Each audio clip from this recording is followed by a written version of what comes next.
Shreyas আয়ারকে century করতে দেয়নি, 3 রানের জন্য শ্রেয়াস আয়ার সেঞ্চুরি মিস হয়ে গেছে। শশাঙ্ক সিং চাইলেই তাকে একটা শট দিয়ে স্যার সেঞ্চুরিটা কমপ্লিট করাতে পারতো। ম্যাক্সওয়েলের 0 রানে আউট, বিভিন্ন রকম জিনিস কালকের ম্যাচে ঘটে গেছে। তার মধ্যে সব থেকে যেটা ভালো লাগা বা ভালো সুন্দর যে জিনিসটা ছিল, প্রিয়াঙ্ক আরিয়ার 47 রানের ইনিংসটা, অনবদ্য একটা ইনিংস। ডেবিউ ম্যাচ, ফার্স্ট ম্যাচে প্রথম থেকে সে মারা চালু করেছে। আর প্রতিটা শট কিন্তু এমন নয়, দু একটা শট ছিল যেটা এজ লেগে বেরিয়েছিল, বাকি শটগুলো সবকটা সুন্দর শট মেরেছে। এরকম না ভুল তাল আড়াতাড়া শট মেরেছে, সব বেরিয়ে গেছে। সুন্দর সুন্দর শট মেরেছে, ভালো ভালো বোলারকে মেরেছে, সিরাজের মতো বোলারকে সে সুন্দর শট মেরে 4 মেরেছে, 6 মেরেছে। এত সুন্দর খেলা, এইগুলোই দেখতে না ভালো লাগে। অ্যাকচুয়ালি কি জানেন তো, ব্যাপারটা হচ্ছে আইপিএলটা তো শুধুমাত্র যে আমাদের পছন্দের প্লেয়ারকে দেখবো, পছন্দের প্লেয়ার রান করবে, পছন্দের প্লেয়ার বোলিং করবে, সেটা তো নয়।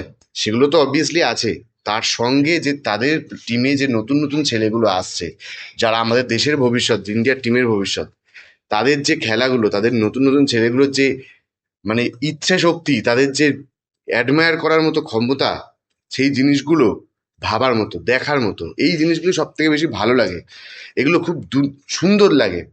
এবার যদি ম্যাচে আসি, প্রথম থেকে শুরু করে প্রিয়াঙ্ক সারিয়া সঙ্গে প্রাপসিমরান সিং, দুজন আনক্যাপ প্লেয়ার ওপেন করতে নামে, দুজনেই সুন্দর স্টার্টটা দেয়। আনফর্চুনেটলি প্রাপসিমরান সিং প্রথমের দিকে আউট হয়ে যায়, তারপরে ক্যাপ্টেন ক্যাপ্টেন হিসাবে ডেবিউ করে পাঞ্জাবের হয়ে ফার্স্ট টাইম শ্রেয়াস আইয়ার। যে অ্যাকচুয়ালি এই বছর যে 3জন সব থেকে বেশি বেশি রান পেয়েছিল, তার মধ্যে শ্রেয়াস আইয়ারই একমাত্র যে রান বেশি বেশি দাম পাওয়ার পরে প্রথম ম্যাচে ভালো রান করেছে। বাকি ঋষভ পান্ট 0 করেছে, ভেঙ্কটেশ আইয়ার 0 করেছে, যদিও ভেঙ্কটেশ আইয়ার ওই দামটা পাওয়ার কথা না। আমার তো মনে হয় না ভেঙ্কটেশ আইয়ার 23 কোটি টাকার মতো প্লেয়ার। যে যাই হোক, সেটা আলাদা কথা। কিন্তু শ্রেয়াস আইয়ারই একমাত্র রানটা করেছে, সেঞ্চুরিটা অলমোস্ট করে ফেলতো, 3 রানের জন্য হয়নি, সে আর বলও পায়নি। সে যাই হোক, ভালো খেলেছে। তারপরে শশাঙ্ক সিং এসে, শশাঙ্ক সিংও দুর্দান্ত ভালো খেলেছে, প্রত্যেকে ভালো ব্যাটিং করেছে। সেকেন্ডে যখন ইয়েদের ব্যাটিং শুরু হলো, সেইখানে সব আরো ভালো সুন্দর একটা জিনিস, সাই সুদর্শন।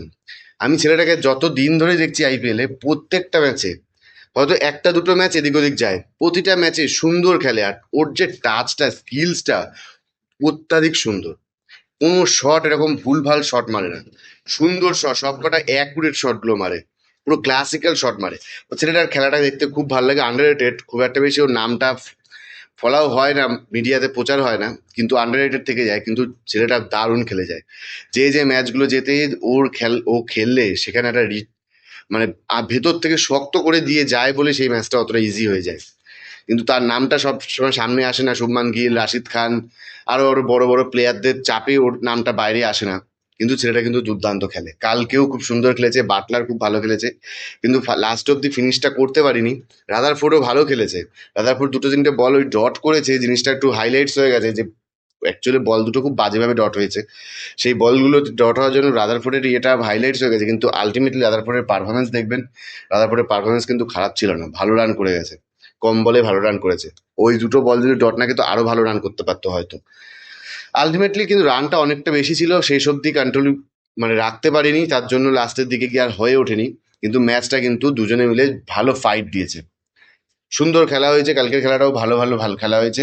বোলাররা ভালো পারফরমেন্স করেছে, কিছু কিছু বোলার, যেহেতু ব্যাট ব্যাট সরি পিচটা ব্যাটিং পিচ ছিল, এর জন্য সেখানে বোলারদের করার মতো খুব একটা বেশি কিছু ছিল না। কিন্তু যে যে বোলার, স্কিলস বোলার, তারা কিন্তু তাদের কাজ করে দিয়েছে। সাই সুদর্শন বলছি, সাই কিশোর, সরি, সাই কিশোর। এটা না না বললেই নয়, সাই কিশোরের একটা জিনিস যেটা কালকে আমি দেখে খুব অবাক হলাম, ওটা আগেও আমি দেখেছি, এরকম নয় যেটা প্রথমবার দেখেছি, আগেও আমি অনেকবার দেখেছি।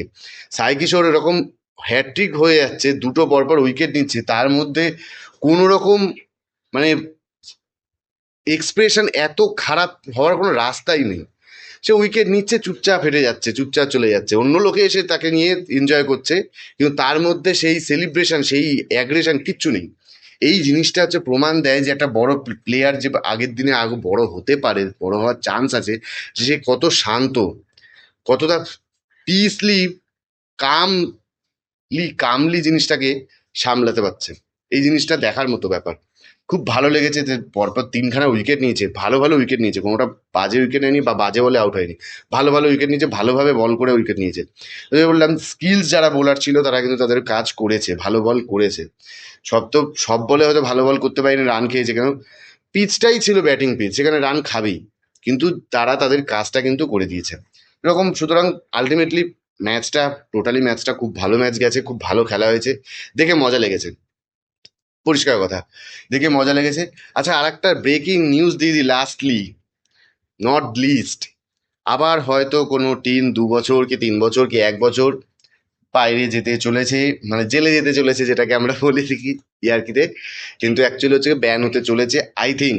এখনো সেটা নিয়ে জল্পনা কল্পনা চলছে, কিন্তু এখনো সেটার কোনো রেজাল্ট আসেনি।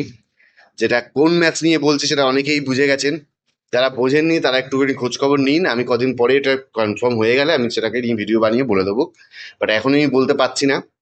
বাট যারা বোঝার জন্য তারা বুঝে গেছেন অলরেডি, কোন টিমের কথা বলছি, কোন প্লেয়ারের কথা বলছি, কোন ইনসিডেন্টের কথা বলছি, যেরকম একটা কি হয়েছে এবছর আইপিএলে, এর মধ্যেই এই 4-5টা ম্যাচের মধ্যেই ঘটে গেছে এরকম কিছু। তো দেখা যাক। তো এই ছিল ভিডিও, যদি কিছু ভালো লাগে লাইক করবেন, কিছু বলার থাকলে কমেন্ট করবেন। ধন্যবাদ।